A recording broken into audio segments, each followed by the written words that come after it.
publisher Annapurna Interactive has a tendency toward presenting thoughtful and artistic games, and Maquette is no exception.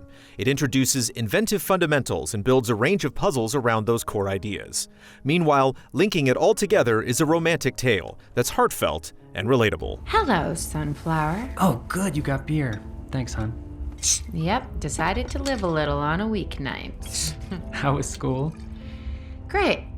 No, it was boring. At the center of Maquette is the concept of a recursive world, meaning that, like a hall of mirrors or a Russian nesting doll, the environment essentially exists inside copies of itself. It gets infinitely smaller as you move inwards and infinitely larger as you move outwards, with the dome structure defining the boundaries of each layer. The easiest way to think about this is to imagine that the dome contains a model that perfectly matches the buildings around it, and inside that model is a smaller dome with a smaller model, and so on.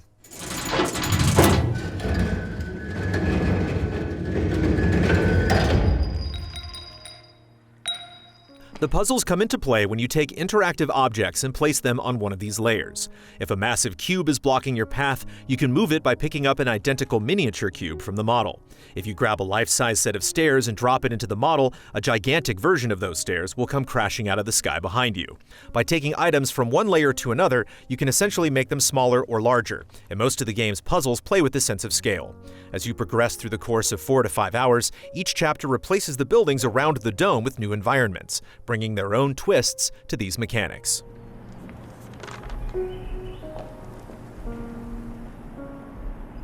By using tools, exploring, and thinking about your surroundings, you can intuitively work your way through the game by finding key objects, building bridges, and unlocking doors in various forms.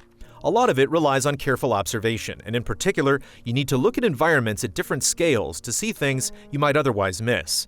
Some solutions come easily, but we did have to turn to a guide a few times after getting stuck.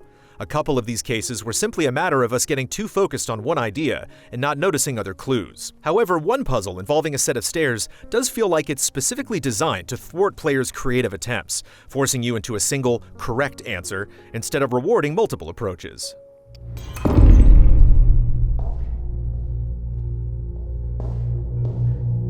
Getting stuck in a puzzle game due to your own short-sightedness can naturally cause some frustration on its own, but Maquette does have some mechanical issues that can be a hindrance as well.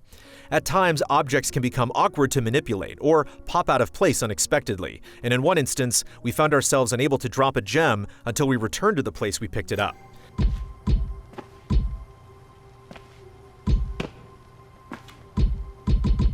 If you're having a hard time in an area where you're tiny, walking back and forth to try different things can feel a bit slow. Plus, it's possible to get yourself trapped in spots and need to reload. When you die, where do you want to haunt? When I die? Yeah, when you're a ghost, where do you want to haunt? I guess I want to zoom over the ocean really fast. Really? Which part of the ocean? The whole ocean. I just want to zip around with my arms spread out. I don't want to haunt anyone in particular.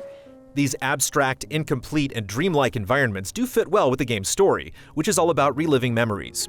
You play as Kenzie, who has found a sketchbook that she and her lover Michael drew in together. As she thumbs through the pages, she recalls when their love first began and all the significant moments along the way. Oh, this is a cool castle. Thanks.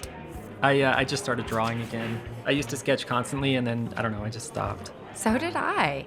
You never see either of these characters on screen. Instead, the story is experienced by reading messages written on the walls and by listening to the couple interact while artwork from the sketchbook is drawn before you. Voiced by Bryce Dallas Howard and Seth Gable, their relationship is believable and charismatic, pulling you into Kenzie's shoes from the very first scene. There are also moments when specific songs start to play, and these also feel like they communicate a strong sense of significance and connection as Kenzie relives her past. It's an emotional journey overall, but there are times when the mood can feel interrupted by the frustration of trying to solve a puzzle that you just can't wrap your head around. Maquette never quite delivers that sense of mind-boggling euphoria you might expect. Finicky mechanics sometimes get in the way, and it would help if there were more rewards for experimentation. That said, it's still a fascinating premise that's fleshed out in ways that keep pushing you to think outside the box. Paired with a love story that feels personal and authentic, it's both intellectually and emotionally worth exploring.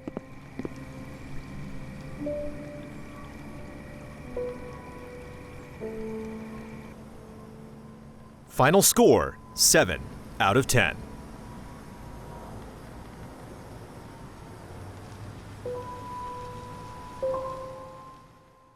Easy Allies reviews are made possible by generous viewers just like you.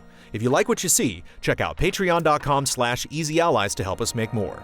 For just $1 a month, you can gain access to weekly updates, spoiler discussions, and exclusive shows.